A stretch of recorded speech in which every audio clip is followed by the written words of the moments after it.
ನಮಸ್ಕಾರ.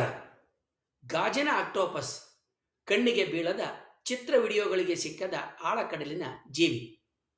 ಆಳ ಸಮುದ್ರದಲ್ಲಿ ನಮ್ಮ ಊಹೆಗೂ ಸಿಗದ ರೀತಿಯ ಪ್ರಾಣಿಗಳು ವಾಸ ಮಾಡ್ತವೆ.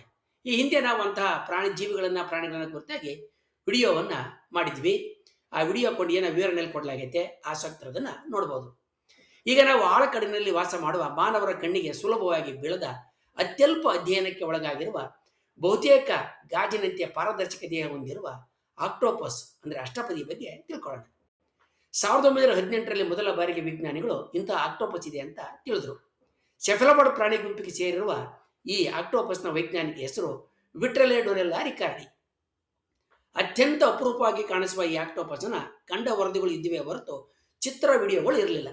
2015 ಫೆಬ್ರವರಿ 28ರಂದು ಇಶಿಯಾಕ್ ಕಿಡ್ ಮಿಡ್ವೇರ್ ಟ್ರಾವೆಲ್ ತಂತ್ರದಿಂದ ಸಮುದ್ರದಲ್ಲಿ 150 ಮೀಟರ್ ಆಳದಿಂದ ಗಾಜಿನ ಆಕ್ಟೋಪಸ್ನ ಪ್ಯಾರಾಲಾರ್ವೆ ಅಂದರೆ ಹುಟ್ಟಿದ ನಂತರ ನೀರಿನ ಜೀವಿ ಇರ್ತಕ್ಕಂಥ ಸ್ಥಿತಿನಲ್ಲಿ ಅದನ್ನು ಸಂಗ್ರಹಿಸ್ತಾ ಇತ್ತು. ಹೆಚ್ಚಿನ ಅಧ್ಯಯನಕ್ಕೆ ಇದನ್ನು CMFRI ಅಂದರೆ ಮರೀನ್ ಬಯೋಡೈವರ್ಸಿಟಿ ಮ್ಯೂಸಿಯಂನಲ್ಲಿ ಸಂರಕ್ಷಿಸಿ ಇಡಲಾಗುತ್ತೆ. ಈ ಘಟನೆಯಿಂದ ಅರೇಬಿಯನ್ ಸಮುದ್ರದಿಂದ ಆಕ್ಟೋಪಸ್ ಹಂತದ ಜೀವಿಯ ಮೊದಲ ವರದಿಯಾಗಿದ್ದು ಭಾರತದ ಸಮುದ್ರ ಜೀವ ವೈವಿಧ್ಯಕ್ಕೆ ಒಂದು ಹೊಸ ಸೇರ್ಕೊಂಡಂಗಾಗೈತೆ.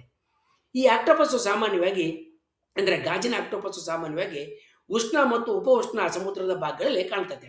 ಈ ಆಕ್ಟೋಪಸ್ ದೇಹ ಬಹುತೇಕ ಪಾರದರ್ಶಕ ಆಗಿರುತ್ತೆ.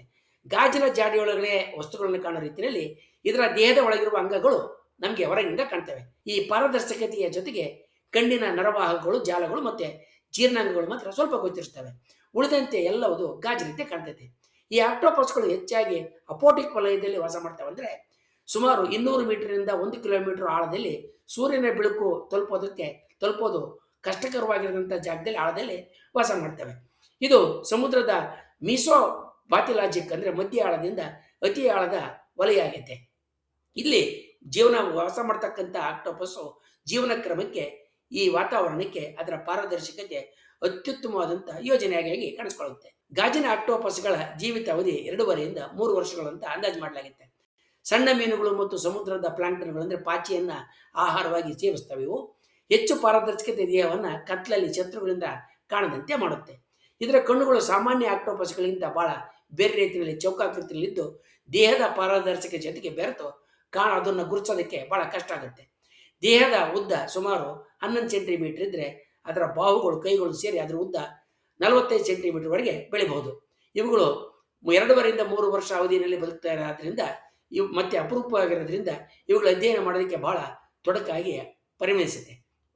US Pacific remote islands marine national ಸ್ಮಾರಕ ಕಾರ್ಯಕ್ರಮದ ಭಾಗವಾಗಿ ಸ್ಮಿತ್ ಓಷನ್ ಇನ್ಸ್ಟಿಟ್ಯೂಟ್ 34 ದಿನಗಳ ಕಡಲಿನ ಅಧ್ಯಯನದ ಪರ್ಯಟನೆಯನ್ನು ಕೈಗೊಂಡಿತ್ತು.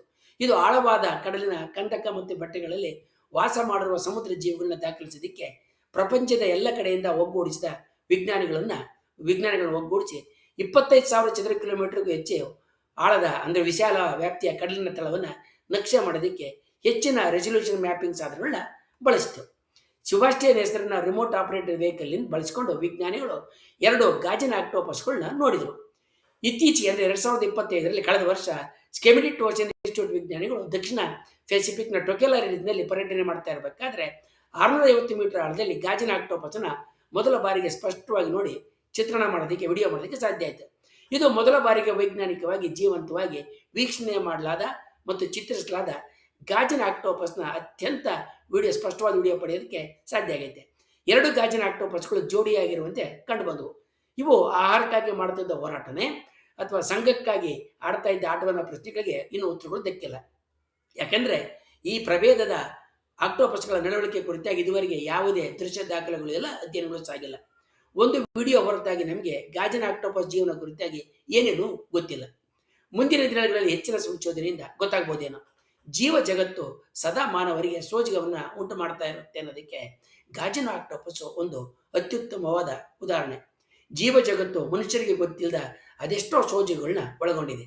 ಅಂತಹ ಇತರ ಸೋಜಿಗಳ ಕುರಿತಾಗಿ ಮುಂದಿನ ವಿಡಿಯೋದಲ್ಲಿ ನೋಡೋಣ. ವಂದನೆಗಳೊಂದಿಗೆ.